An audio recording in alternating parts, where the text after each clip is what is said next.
Nikki Valdez na pangiwi nang makita si Daniel Padilla. Pinag-uusapan ngayon sa social media ang naging reaksyon ng aktres na si Nikki Valdez matapos makita ang aktor na si Daniel Padilla sa backstage matapos ang ABS-CBN Christmas Special.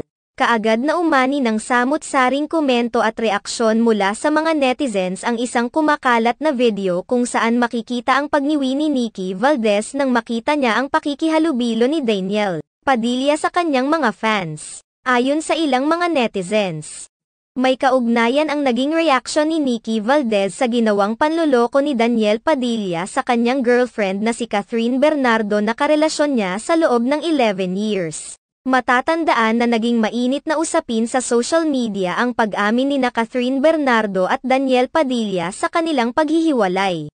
Bagamat wala naman sinasabi ang dalawa patungkol sa totoong dahilan nito, naglabasan naman ang iba't ibang mga haka-haka na umano'y nambababae itong si Daniel sa likod ni Catherine Bernardo. May mga naglabasan pang mga artikulo patungkol sa pag-amin mismo ni Andrea Brillantes kay Catherine Bernardo na may nangyari sa kanila ni Daniel Padilla sa mismong bahay nito na katabi ng bahay ng inang, si Carla Estrada. Dahil sa mga naglabasang mga bali-balita na ito, marami ang nakisimpatya kay Catherine Bernardo at hinihiling na sana ay huwag na nitong balikan pa si Daniel Padilla sa kabila ng panunuyo nito sa kanya dahil mapagpanggap ito. Hiling din nila na sana ay enjoyin na muna ni Catherine ang pagiging single bago pumasok muli sa isang relasyon. I know it hurts. Catherine deserves better.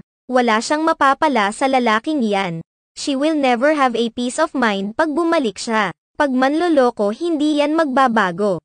She is beautiful, she is successful and she is enough. One day the right man will come along and she will be loved and respected. Oo kasi kahit nun showbiz flappy na petos niyan, mahilig daw mag-bar at sa mismong bar makakakilala ng babae.